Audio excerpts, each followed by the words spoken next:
So ಉಳಿದಂತಹ ಲಗ್ನಗಳನ್ನ ನಾವಿಲ್ಲಿ ನೋಡೋಣ. ಹಾಗೆ ನೀವೇನಾದ್ರು ಮೊದಲನೇ ಬಾರಿ ಚಾನೆಲ್ನ ವೀಕ್ಷಣೆ ಮಾಡ್ತಾ ಇದ್ರೆ ದಯವಿಟ್ಟು ಸಬ್ಸ್ಕ್ರೈಬ್ ಮಾಡ್ಕೊಳ್ಳಿ. ಪಕ್ಕದಲ್ಲಿರುವಂತಹ ಬೆಲ್ ಐಕನ್ನ ಕ್ಲಿಕ್ ಮಾಡಿ ನೋಟಿಫಿಕೇಶನ್ಗೋಸ್ಕರ. ಸೊ ದಶ ಇಸ್ ದ ಮೈನ್. ಸೊ ದಶ ಇಸ್ ದ ಕಿಂಗ್ ಮೇಕರ್. ದಶಕ್ಕಿಂತ ಯಾವುದು ಸೊ ಇಂಪಾರ್ಟೆಂಟ್ ಅಲ್ಲ. ದಶ ನಮ್ಗೆ ಮೇನ್. ದಶನೇ ಡಿಸೈಡ್ ಮಾಡುತ್ತೆ. ಸೊ ಈ ದಶ ನಮ್ಗೆ ಪ್ಲಸ್ ಮೈನಸ್, ಸೊ ಹೀರೋನ ಝೀರೋನ ಲೈಫು ಅಂತ ಹೇಳಿ. ಹಾಗಾಗಿ ಸೊ ಹಿಂದಿನ ಒಂದು ವಿಡಿಯೋದಲ್ಲಿ ನಾವು ಶನಿ ಗ್ರಹರ ಒಂದು ವಕ್ರಗತಿ ಅಥವಾ ರೆಟ್ರೋಗ್ರೇಡ್ ಅಂತ ಏನ್ ಕರಿತೀವಿ, ಸೊ ಹಾಗಾಗಿ ಅದರ ಒಂದು ಫಲಾನುಫಲಗಳು ಕನ್ಯಾ ಒಂದು ಲಗ್ನದವರೆಗೂ ಮುಗಿದಿತ್ತು. ಉಳಿದಂತಹ ಲಗ್ನಗಳನ್ನ ನಾವು ವಿಡಿಯೋದಲ್ಲಿ ನೋಡೋಣ ಬನ್ನಿ. ಸೊ ಅಂತ ಹೇಳಿದ್ರೆ ನಿಮ್ಗೆ 12ನೇ ತಾರೀಕು night, so November 28, July 13, 2025. So November 28, 2025. Around 139 days. So Saturn ನಮ್ಗೆ ವಕ್ರಗತಿ ಆಗಿರ್ತಾರೆ. ಎಲ್ಲಿ? ಮೀನರಾಶಿಯಲ್ಲಿ ಇರುವಂತಹ ಸ್ಯಾಟ್ರನ್. ಸೊ ಆಲ್ರೆಡಿ ಇಲ್ಲಿ ರಾಹುಕೇತುಗಳು ಇದೆ. ಸೊ ಅದು ನಿಮಗೆ ಗೊತ್ತಿರೋದ್ರಿಂದ ಜಸ್ಟ್ ನಾನು ಬರೀತಾ ಇದ್ದೀನಿ. ಜುಪಿಟರ್ ಇಲ್ಲಿದ್ದಾರೆ, ಸ್ಯಾಟ್ರನ್ ಇಲ್ಲಿದ್ದಾರೆ. ಬಟ್ ರೆಟ್ರೋಗ್ರೇಡ್ ಆದಾಗ ನಮ್ಗೆ ಫಲ ಸೊ ಹಿಂದಿನ ಮನೆಯ ಒಂದು ಫಲ ಸಿಗ್ಲಿಕ್ಕೆ ಶುರು ಆಗುತ್ತೆ. ಅಗೇನ್ ನಿಮಗೆ ಗೊತ್ತು ಶನಿಯ ಒಂದು ದೃಷ್ಟಿಗಳು. ಸೊ ಎಲ್ಲಿಂದ? ತಾನು ಕೂತಿರುವಂತಹ ಮನೆಯಿಂದ 3ನೇ ಮನೆ ಮೇಲೆ ದೃಷ್ಟಿ, ಸೊ 7ನೇ ಮನೆ ಮೇಲೆ ದೃಷ್ಟಿ, ಹಾಗೆ 10ನೇ ಮನೆಯ ಮೇಲೆ ದೃಷ್ಟಿ. ಕ್ಲಿಯರಾ? ಎಸ್.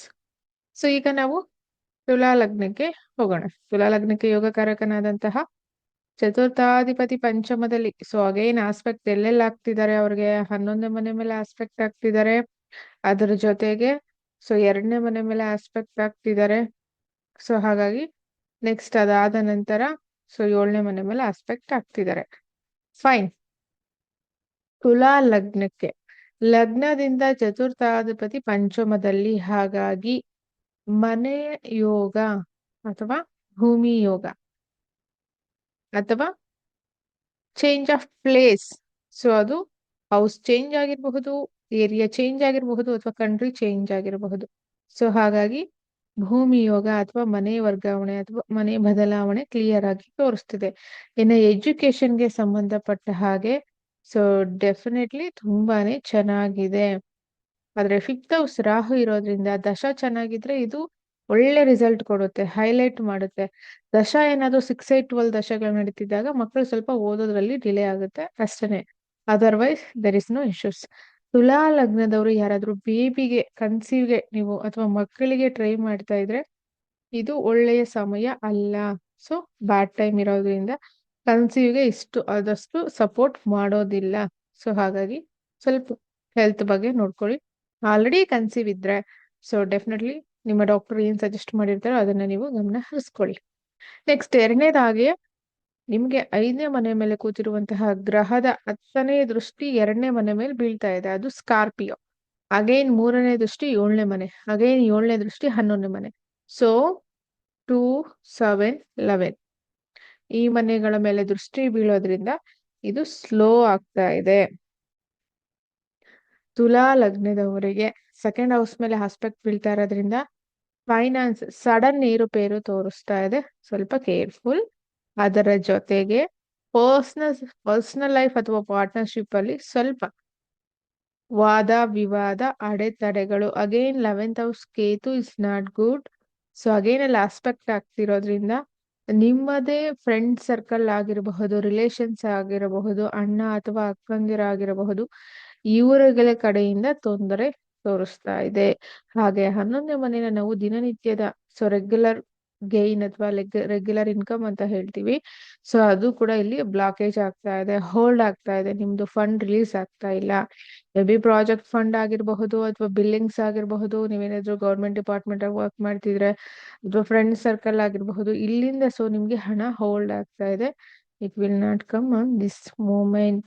ಸ್ಯಾಟರ್ನ್ ರೆಟ್ರೋ ಸ್ಪೀಡ್ ಹೌದು ನಿಜ, ಬಟ್ ಅಲ್ಲಿ ರಿಲೀಫ್ ಮಾಡಿದೆ ನಿಮ್ಗೆ. 8ನೇ ಮನೆ ರಿಲೀಫ್ ಆಯ್ತು. ಇಲ್ಲಿ ತನಕ ಕೋರ್ಟು ಕೇಸುಗಳೇನಾದ್ರು ಇದ್ರೆ ವಿನ್ ಆಗ್ತಾ ಇದ್ದೀರಾ. ಇದು ಬ್ಯಾಡ್. ಯಾವುದು? 2, 7, 11ನೇ ಮನೆಗೆ ಸಂಬಂಧಪಟ್ಟ ಹಾಗೆ ಆನ್ಸರ್ಸ್ ಅಥವಾ ಫಲಗಳು ಮೈನಸ್ ಇದೆ. ಬಟ್ ನಿಮಗೆ ಅವರು ಮೀನದಲ್ಲಿ ಕೂತ್ಕೊಂಡಾಗ ನಿಮ್ಮ 3ನೇ ಮನೆ ಸೊ ಅಂತ ಹೇಳಿದ್ರೆ ಧನುರ್ ಮನೆ ಮೇಲೆ 10ನೇ ದೃಷ್ಟಿ ಹಾಕಿತ್ತು. ಸೊ ಈಗ ನಿಮ್ದು ಒಂದು ಕಾನ್ವರ್ಸೇಷನ್ ಆಗಿರಬಹುದು, ಬಿಲ್ಸ್ ಮೂವ್ ಆಗೋದಾಗಿರಬಹುದು, ಇದೆಲ್ಲ ಆಗುತ್ತೆ ನೋಡಿ.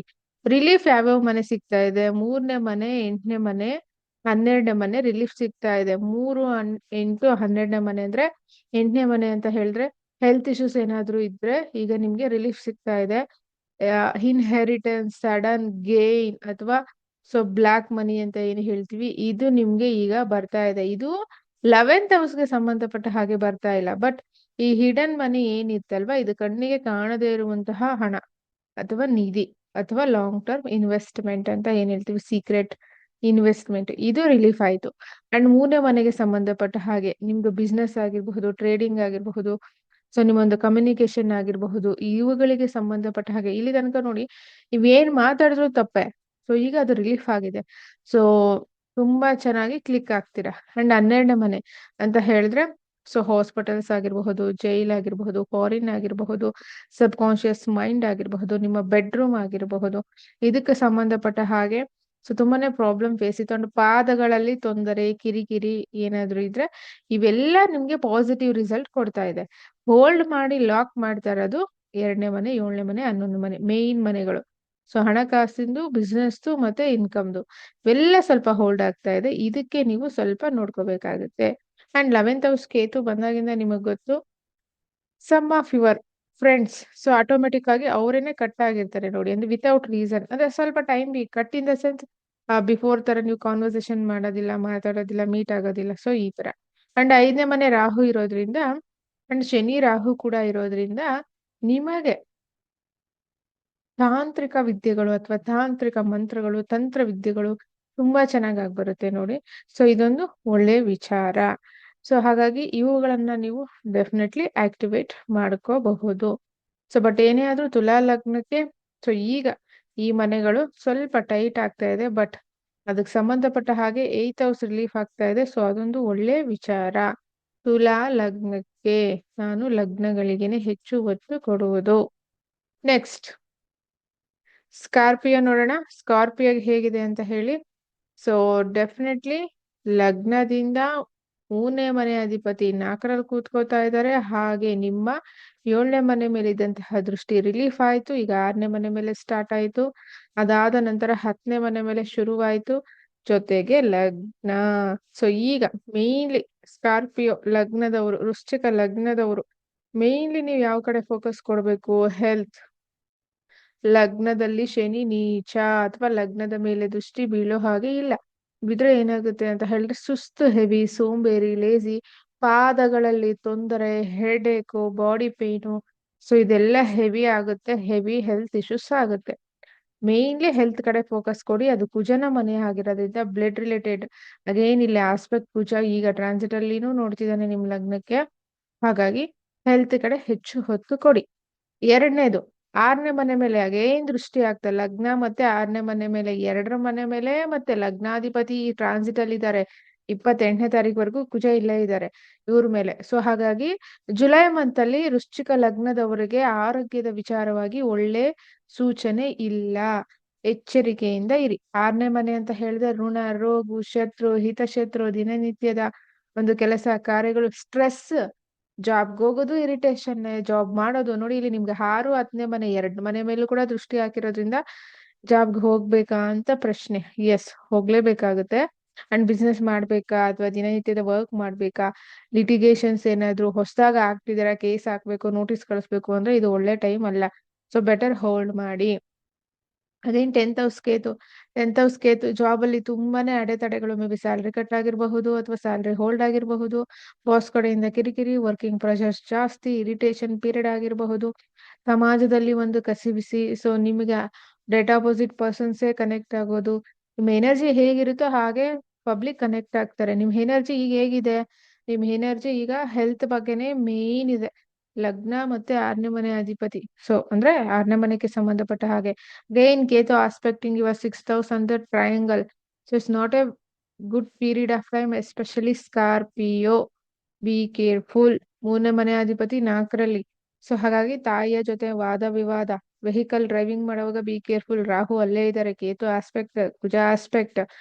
ಗುರು ನೋಡ್ತಿದ್ದಾರೆ, ಗುರು ಆರಿದ್ರದಲ್ಲಿ ಕೂತಿದ್ದಾರೆ, ಗುರು ನೋಡಿದ್ರು ಎಷ್ಟು ಸಪೋರ್ಟ್ ಮಾಡಕ್ ಸಾಧ್ಯ. ಸೊ ಹಾಗಾಗಿ ಜಸ್ಟ್ ಮಿಸ್ ಆಗಬಹುದು. ದಶ ಏನಾದ್ರು 6, 8, 12 ದಶ ನಡೀತಿದ್ರೆ ಹಂಗಾಗಿ ಹೊಸದಾಗಿ ಯಾರಾದ್ರು ಆಪರೇಷನ್ಸ್ ಗಳನ್ನ ಮಾಡಿಸ್ಕೊಳಕ್ಕೆ ಈ ಪೀರಿಯಡ್ ಗಳಲ್ಲಿ ಅಷ್ಟು ಒಳ್ಳೇದಲ್ಲ. ಅದ್ರ ಜೊತೆಗೆ ಕನ್ಸೀವ್ ಯಾರಾದ್ರೂ ಇದ್ದು ಅದು ಬೇಬಿ ಏನಾದ್ರು ಆಪರೇಷನ್ಸ್ ಇದ್ರೆ ಬೇಬಿಗೆ ಹೆಲ್ತ್ ಇಶ್ಯೂಸ್ ಆಗೋದು ತೋರಿಸ್ತಿದೆ. Be careful. 4th Saturn. So ಇರುವಂತಹ ಭೂಮಿನ ಸೇಲ್ ಮಾಡೋದು ಅಥವಾ ಕಳ್ಕೊಳ್ಳೋದು ಅಥವಾ ಮೋಸಕ್ಕೆ ಸೇಲ್ ಆಗೋದು ಅಥವಾ ಮೋಸದಿಂದ ಸೇಲ್ ಆಗೋದು ತೋರಿಸ್ತಿದೆ, ನೋಡ್ಕೊಳ್ಳಿ. ಅಂಡ್ ನೈನ್ತ್ ಈ 6th ಹೌಸ್. ತಂದೆಗೆ ನಿಮಗೆ ವಾದ ವಿವಾದ ಹೆಚ್ಚಾಗುತ್ತೆ. ತಂದೆಯ ಆರೋಗ್ಯದಲ್ಲಿ ಸಣ್ಣ ಪುಟ್ಟ ಬದಲಾವಣೆ, ತಂದೆಯ ಮೇಲೆ ಕೇಸ್ ಆಗೋದು ಅಥವಾ ತಂದೆಗೆ ಸ್ವಲ್ಪ ಪ್ರಾಬ್ಲಮ್ಸ್ ಆಗೋದು ಇಲ್ಲಿ ತೋರಿಸ್ತಿದೆ. ಟೋಟಲಿ ಸ್ಕಾರ್ಪಿಯೋ ವೃಶ್ಚಿಕ ರಾಶಿಯವರ ತಂದೆಗೆ ದಶಾಭುಕ್ತಿ ಅಂತರ್ಭುಕ್ತಿ ಚೆನ್ನಾಗಿದ್ರೆ ಚೆನ್ನಾಗಿದೆ. ದಶಾಭುಕ್ತಿ ಅಂತರ್ಭುಕ್ತಿ ಚೆನ್ನಾಗಿಲ್ಲ ಅಂದ್ರೆ ಸಡನ್ ಇವೆಂಟ್ಗಳು ನಡೆಯೋದು ಹೆಚ್ಚಿದೆ. ಹಾಗಾಗಿ ನೋಡ್ಕೊಳ್ಳಿ. ಇನ್ನು ಒಳ್ಳೆ ವಿಚಾರಕ್ಕೆ ಬರೋಣ. 7ನೇ ಮನೆ ಮೇಲೆ, ಸೊ ಮೀನರಾಶಿಯಿಂದ 3ನೇ ದೃಷ್ಟಿ 7ನೇ ಮನೆ ಮೇಲಿತ್ತು. ಖಂಡಿತ ಪರ್ಸನಲ್ ಲೈಫ್ ಡೆಫಿನೆಟ್ಲಿ ತುಂಬಾ ಚೆನ್ನಾಗಿ ಅಂದ್ರೆ ಆಕ್ಟಿವೇಟ್ ಆಗುತ್ತೆ. ಇಲ್ಲಿ ಹೆಲ್ತ್ ಇದ್ರೆ ಅಲ್ವಾ ಪರ್ಸನಲ್ ಲೈಫ್ ಬ್ಯಾಲೆನ್ಸ್ ಮಾಡೋದು. ಹೆಲ್ತೇ ಇಲ್ಲ ಅಂದ್ರೆ ಪರ್ಸನಲ್ ಲೈಫ್ ಹೇಗೆ ಬ್ಯಾಲೆನ್ಸ್ ಮಾಡ್ತೀರಾ? ಸೊ ಹಾಗಾಗಿ ಅದೊಂಚೂರು ತುಂಬಾನೇ ಒಳ್ಳೇದು. ಬಿಸ್ನೆಸ್ ಅಥವಾ ಪಬ್ಲಿಕ್ ನಿಮ್ಮನ್ನ ಹೊಗಳೋದು ಅಥವಾ ಪಬ್ಲಿಕ್ಗೆ ನೀವು ತುಂಬಾ ಫೇವರಬಲ್ ಆಗೋದು, ಇವುಗಳೆಲ್ಲವೂ ತುಂಬಾ ಚೆನ್ನಾಗಿದೆ. ಅಂಡ್ ಸೆಕೆಂಡ್ ಹೌಸ್ ಮೇಲೆ ಸ್ಯಾಟರ್ನ್ 10th ಆಸ್ಪೆಕ್ಟ್ ಇತ್ತು. ಯಾವಾಗ ಮೀನದಲ್ಲಿದ್ದಾಗ ಅಲ್ವಾ, ಈಗ ರೆಟ್ರೋ ಆಗಿ ಹಿಂದಿನ ಫಲ ಕೊಡೋದ್ರಿಂದ ಹಿಂದಿನ ದೃಷ್ಟಿ ಈಗ ಲಗ್ನದ ಮೇಲೆ ಬಿದ್ದಿದೆ. ಸೆಕೆಂಡ್ ಹೌಸ್ ಹೆಂಡತಿಯ ಅಥವಾ ಗಂಡನ ಮನೆಯ ಕಡೆಯಿಂದ ಲಾಭ ತೋರಿಸ್ತಾ ಇದೆ ಸೆಕೆಂಡ್ ಹೌಸ್. ಸೊ ಹಾಗಾಗಿ ಜುಪಿಟರ್ ಬೇರೆ ಆಸ್ಪೆಕ್ಟ್ ಹಾಕಿದೆ. ಸಡನ್ ಗೇನ್ಸ್, ಸಡನ್ ಇನ್ಕಮ್ ಅದನ್ನ ಅನುಭವಿಸೋಕೆ ನೀವಿರ್ಬೇಕಲ್ವಾ, ನಿಮ್ ಹೆಲ್ತ್ ಸಪೋರ್ಟ್ ಮಾಡ್ಬೇಕಲ್ವಾ, ಹಾಗಾಗಿ ನೋಡ್ಕೊಳ್ಳಿ. ಸೊ ಡೆಫಿನೆಟ್ಲಿ ಇನ್ಕಮ್ ಅಂತೂ ತೋರಿಸ್ತಾ ಇದೆ ವೃಶ್ಚಿಕ ಲಗ್ನದವರಿಗೆ. ಅಂಡ್ ಬ್ಯಾಂಕ್ ಬ್ಯಾಲೆನ್ಸ್ ತೋರಿಸ್ತಿದೆ. ಯಾರಾದ್ರೂ ಜುವೆಲರಿ ಪ್ಲೆಡ್ಜ್ ಮಾಡಿದ್ರೆ, Jupiter is the karaka for Jupiter and Saturn is both the planets is the karaka for gold. ಮೆಟಲ್ಗೆ ಕಾರಕ ಜುಪಿಟರ್, ಸಾರಿ ಸ್ಯಾಟರ್ನ್. ಗೋಲ್ಡ್ಗೆ ಕಾರಕ ಜುಪಿಟರ್. ಮೆಟಲ್ ಅಂದ್ರೇನೆ ಸೇರಿದ್ರೇನೆ ಜುಪಿಟರ್ ಜುವೆಲರಿ ಆಗೋದು. ಸೊ ಏನಾದ್ರು ಅಡ ಇಟ್ಟಿದ್ರೆ ಈಗ ಬಿಡಿಸ್ಕೊಳ್ಳೋ ಬರೋದು ತೋರಿಸ್ತಾ ಇದೆ ನೋಡಿ. ಸೊ ಆಕ್ಚುಲಿ ಈ ವಿಚಾರವಾಗಿ ತುಂಬಾ ಚೆನ್ನಾಗಿದೆ. ನೆಕ್ಸ್ಟ್ ಅದಾದ ನಂತರ ಸೊ ನಿಮಗೆ 11ನೇ ಮನೆ ರಿಲೀಫ್ ಆಯ್ತು. ಬಿಕಾಸ್ ಸ್ಯಾಟರ್ನ್ ಇಲ್ಲಿ ಮೀನದಲ್ಲಿ ಕೂತ್ಕೊಂಡು 11ನೇ ಮನೆ ನೋಡ್ತಿದ್ರು. ಹಾಗಾಗಿ ಅದು ಸ್ವಲ್ಪ ರಿಲೀಫ್ ಆಯ್ತು. ಫ್ಲೋ ಆಫ್ ಇನ್ಕಮ್ ಚೆನ್ನಾಗಾಗುತ್ತೆ ನೋಡಿ. ಸ್ಕಾರ್ಪಿಯೋ ವೃಶ್ಚಿಕ ಲಗ್ನದವರು ಹೆಲ್ತ್ ಬಗ್ಗೆ ಮಾತ್ರ ಫೋಕಸ್ ಮಾಡಿ. Job, health, stress. But sudden incentive ಆಗಿರಬಹುದು, ಸಡನ್ ಪ್ರಮೋಷನ್ ಆಗಿರಬಹುದು, ಸಡನ್ ಗೇನ್ ಆಗಿರಬಹುದು. ಶೇರ್ಸ್ ಅಲ್ಲಿ ಏನಾದ್ರು ಇನ್ವೆಸ್ಟ್ ಮಾಡಿದ್ರೆ ಲಾಂಗ್ ಟರ್ಮ್, ಸೊ ಇಲ್ಲೆಲ್ಲಾನು ಲಾಭ ಅಧಿಕವಾಗಿ ತೋರಿಸ್ತಾ ಇದೆ. ಮೆಟೀರಿಯಲಿಸ್ಟಿಕ್ ಆಗಿ ಸ್ಕಾರ್ಪಿಯೋ ತುಂಬಾ ಚೆನ್ನಾಗಿದೆ. ಹೆಲ್ತ್ ಮಾತ್ರ ಚೆನ್ನಾಗಿಲ್ಲ. ಸೊ ಹಂಗಾಗಿ ನೋಡ್ಕೊಳ್ಳಿ. 10ನೇ ಮನೆ ಮೇಲೆ 7ನೇ ದೃಷ್ಟಿ. ಸೊ ಹಾಗಾಗಿ ಡಿಸೈರ್, ಕೆಲಸ ಕೆಲಸ ಇರಿಟೇಷನ್ ಅಂತ ಹೇಳಿದ್ರೆ ಆ ವರ್ಕಿಂಗ್ ಅವರ್ಸ್ ನೋಡಿದ್ರೆ ನಿಮ್ಗೆ ತಲೆನೋವು ಬಂದ್ಬಿಡುತ್ತೆ. ಸೊ ಹಾಗಾಗಿ ಇದೊಂಚೂರು ಸ್ಟ್ರೆಸ್ ಹೆವಿ ತಗೊಳ್ಳೋದು ತೋರಿಸ್ತದೆ. ಇದ್ರ ಕಡೆ ನೀವು ಗಮನ ಕೊಡಿ. ಬಟ್ ಚೆನ್ನಾಗಿದೆ ಮೆಟೀರಿಯಲಿಸ್ಟಿಕ್ ಆಗಿ. ಕೆಲವರು ಹೇಳ್ತಾರೆ ಹಣ ಇದ್ರೆ ಎಲ್ಲ ನಡೆಯುತ್ತೆ ಮೇಡಮ್. ಇಲ್ಲ, ಹಣ ಇದ್ರೆ ಹೆಲ್ತೇ ಇಲ್ಲ ಅಂದ್ರೆ ಹಣ ನೀವ್ ತಿನ್ನೋದೇ ಇಲ್ಲ. ಆಕ್ಚುಲಿ ಜ್ಯೋತಿಷದಲ್ಲಿ ಒಂದು ಕಾಂಬಿನೇಷನ್ ಇದೆ. ಆ ಕಾಂಬಿನೇಷನ್ ನಾನು ಹೇಳಿದ್ರೆ ಆಮೇಲೆ ನೀವ್ ಯಾರು ಜಾತಕನೇ ತೋರಿಸ್ಕೊಳ್ಳೋದಿಲ್ಲ, ಆತರ ಇದೆ. ಕೆಲವೊಂದು ಕಾಂಬಿನೇಷನ್ ಇದೆ. ಆ ಕಾಂಬಿನೇಷನ್ ಇರೋರು ಅರ್ನ್ ಮಾಡಿದ ಹಣ ಅವರ ಕುಟುಂಬದ ಅಥವಾ ಅವರ ರಕ್ತ ಸಂಬಂಧಿಗಳು ಯಾರು ತಿನ್ನೋದಿಲ್ಲ. ಅದು ಬೇರೆ ಯಾರೋ ಅನಾಮಿಕವಾಗಿ ತಿಂತಾರೆ. That is the combination. ಅದಕ್ಕೋಸ್ಕರನೇ ಅವರು ವಿಪರೀತ ಚೀಟಿಂಗ್ ಮಾಡಿ ಅರ್ನ್ ಮಾಡ್ತಾರೆ. ತಿನ್ನಕ್ ಅವರು ಇರೋದಿಲ್ಲ, ಅವ್ರ ಮಕ್ಳು ಇರೋದಿಲ್ಲ. ಸೊ ಹಾಗಾಗಿ ಫೈನ್. ಈಗ ಧನುರ್ಗ್ ಬರೋಣ. ಧನುರ್ಗ್ ಹೇಗಿದೆ ಲಗ್ನದವ್ರಿಗೆ ಅಂತ ಹೇಳಿ. ಧನುರ್ ಲಗ್ನಕ್ಕೆ ಲಗ್ನದಿಂದ 4ನೇ ಮನೆ ಶನಿ ರೆಟ್ರೋ ಆಗಿ 3ನೇ ಮನೆ ಫಲ ಕೊಡಕ್ಕೆ ಶುರು ಮಾಡಿದ್ದಾರೆ. 4ನೇ ಮನೆ ರಿಲೀಫ್ ಅಂದ್ರೆ first of all mind stress relief. 4ನೇ ಮನೆನ ಸೊ ಪಾತಾಳದ ಮನೆ ಅಂತ ಹೇಳ್ತೀವಿ. So that sub conscious mind ಆಗಿರಬಹುದು, ಆ ಟೆನ್ಷನ್ ಆಗಿರ್ಬೋದು, ಎಲ್ಲವೂ ರಿಲೀಫ್ ಆಗುತ್ತೆ. ತಾಯಿ ತಂದೆಯ ಮನೆಯ ಕಡೆಗೆ ಸಂಬಂಧಪಟ್ಟ ಹಾಗೆ ಮೇ ಬಿ ತಾಯಿಗೆ ಹುಷಾರಿಲ್ಲ, ತಂದೆಗೆ ಹುಷಾರಿಲ್ಲ, ಅವ್ರ ಮನೆ ಕಡೆ ಪ್ರಾಪರ್ಟಿ ಲಿಟಿಗೇಷನ್ಸ್ ಅಥವಾ ಅವ್ರದ್ದೇನೋ ಪ್ರಾಬ್ಲಮ್ಸ್, ಇದರಿಂದ ರಿಲೀಫ್ ಆಗ್ತಾ ಇದ್ದೀರಾ. ಎರಡನೇದು ಹೆಲ್ತ್ ಮತ್ತೆ ರೆಗ್ಯುಲರ್ ಆಗಿ ಹಾಸ್ಪಿಟಲ್ ವಿಸಿಟ್ ಏನಾದ್ರು ಇದ್ರೆ 6th ಹೌಸ್ ಬೇರೆ ಆಸ್ಪೆಕ್ಟ್ ಹಾಕಿತ್ತಲ್ವಾ, ದಿನನಿತ್ಯ ಆರೋಗ್ಯದ ವಿಚಾರವಾಗಿ ತಿರ್ಗಾಡೋದು ಅಥವಾ ಕೋರ್ಟು ಕೇಸು ತಿರ್ಗಾಡೋದು ಏನಾದ್ರು ಹೆವಿ ಇದ್ರೆ ಇದು ರಿಲೀಫ್ ಆಗ್ತಾ ಇದ್ದೀರಾ. ನೆಕ್ಸ್ಟ್ ಅದಾದ ನಂತರ 10ನೇ ದೃಷ್ಟಿ ನಿಮ್ಮ 12ನೇ ಮನೆ ಮೇಲೆ ಬಿದ್ದಿತ್ತು ಅಗೇನ್. ಸೊ ನಿಮ್ಗೆ 4, 6, 12 ಆಕ್ಟಿವೇಟ್ ಆಗ್ಬಿಟ್ಟಿತ್ತು. ಸ್ಯಾಟ್ರನ್ ಅಂದ್ರೆ 4, 6, 12ನೇ ಮನೆ. ಈಗ ರಿಲೀಫ್ ಆಗ್ತಾ ಇದ್ದೀರಾ ನೋಡಿ. 4ನೇ ಮನೆ, 6ನೇ ಮನೆ, 12ನೇ ಮನೆ. 4ನೇ ಮನೆ ಸೊ ಆಲ್ರೆಡಿ ಎಕ್ಸ್ಪ್ಲೈನ್ ಮಾಡಿದೀನಿ. ಮೆಟೀರಿಯಲಿಸ್ಟಿಕ್ ಆಗಿ ಅಂಡ್ ಟೆನ್ಷನ್, ಮನೆ ವಿಚಾರದಲ್ಲಿ, ಮಕ್ಕಳ ವಿಚಾರದಲ್ಲಿ ಟೆನ್ಷನ್, ಇದೆಲ್ಲ ರಿಲೀಫ್ ಆಗ್ತಾ ಇದ್ದೀರಾ. ಸೊ ಇಲ್ಲಿ ಈಗ ನಿಮ್ಗೆ ಫ್ರೂಟು ಕೊಡಕ್ಕೆ ಶುರು ಮಾಡುತ್ತೆ. 4ನೇ ಮನೆ ಟೆನ್ಷನ್ ರಿಲೀಫ್, ಆರೋಗ್ಯದಲ್ಲಿ ರಿಲೀಫ್, ಲೋನ್ಸ್ ಏನಾದ್ರು ಇದ್ರೆ ರಿಲೀಫ್, ಹಣ ಬರೋದಿದ್ರೆ ಬರುತ್ತೆ. 12ನೇ ಮನೆ ಫಾರಿನ್ ಟ್ರಾವೆಲ್ ಆಗಿರ್ಬೋದು, ಹಾಸ್ಪಿಟಲ್, ಇಂಪೋರ್ಟ್ ಎಕ್ಸ್ಪೋರ್ಟ್, ಬಿಸ್ನೆಸ್ ಆಗಿರಬಹುದು, ಪಿತೃಗಳು ಅಥವಾ ನಿಮ್ಮನೇಲಿರುವ ಪೂರ್ವಿಕರು, ಸೊ ಅವ್ರದ್ದೇನಿದ್ರು ಶ್ರಾದ್ದ ಕಾರ್ಯಗಳು ಇವೆಲ್ಲ ಮಾಡೋದೇನಿದ್ರೆ ಹೀಗಾಗುತ್ತೆ ನೋಡಿ. ಸೊ ಈ 4, 6, 12 4, 6, 12ನೇ ಮನೆಗೆ ಸಂಬಂಧಪಟ್ಟಂಗೆ ನಿಮ್ಗೆ ಒಳ್ಳೇದಾಗುತ್ತೆ. ಪ್ರಾಪರ್ಟಿ, ಸೊ ಪ್ರಾಪರ್ಟಿ ಮೇಲೆ ಲೋನು, ಸೊ ಏನಾದ್ರು ಸೇಲ್ ಮಾಡಿದ್ರೆ ಅಧಿಕ ಲಾಭ, ಸೊ ಇವೆಲ್ಲ ವೆರಿ ಗುಡ್. ಈಗ ಮೈನಸ್ ಪಾಯಿಂಟ್ ಬರೋಣ. ಮೈನಸ್ ಪಾಯಿಂಟ್ ಏನಪ್ಪಾ ಅಂತ ಹೇಳಿದ್ರೆ, ಲಗ್ನದಿಂದ 3ನೇ ಮನೆ ರಾಹು, ಅದು ಓನ್ ಹೌಸ್, ಅದ್ರ ಜೊತೆಗೆ ಶನಿ. ತಂಗಿ ಅಥವಾ ತಮ್ಮಂದಿರಿಂದ ಮೋಸ. ಯಾವ ತರ ಮೋಸ ಅಂತ ಹೇಳಿದ್ರೆ, ಫೋರ್ಜರಿ ಆಗ್ಬೋದು ಸಿಗ್ನೇಚರು, ಅಥವಾ ಡಾಕ್ಯುಮೆಂಟ್ಸ್ ಪ್ರಾಬ್ಲಮ್ ಆಗ್ಬೋದು, ದ ವೇ ಆಫ್ ಕಮ್ಯುನಿಕೇಶನ್, ಈಗ ಒಂದು ಹೇಳಿ ಇನ್ನು 10 ನಿಮಿಷಕ್ಕೆ ಇನ್ನೊಂದು ಹೇಳಬಹುದು. ಈ ತರ ತಂಗಿ ತಮ್ಮಂದಿರಿಂದ, ಅಕ್ಕಪಕ್ಕ ಮನೆಯವರಿಂದ, ಹಾಗೆ ಫ್ರೆಂಡ್ ಸರ್ಕಲ್ ಇಂದ ಮೋಸ. ಹಾಗೆ ನೀವೇನಾದ್ರು ಲಗ್ನದವರು ಮದ್ವೆ ಆಗಿರೋರು ಯಾರಾದ್ರೂ ವಿಡಿಯೋ ನೋಡ್ತಾ ಇದ್ರೆ, ನಿಮ್ಮ ಹೆಂಡತಿಯ ತಂದೆಯ ಮನೆ ಕಡೆಯಿಂದ ಮೋಸ, ಅಂದ್ರೆ ನಿಮ್ಮ ಅತ್ತೆ ಮನೆಯಿಂದ, ಅದರಲ್ಲೂ ನಿಮ್ಮ ಮಾವ ಇವ್ರ ಕಡೆಯಿಂದ ಮೋಸ ಆಗುತ್ತೆ. ಭಾವದ್ ಭಾವ ನೋಡ್ಬೇಕಾಗುತ್ತೆ.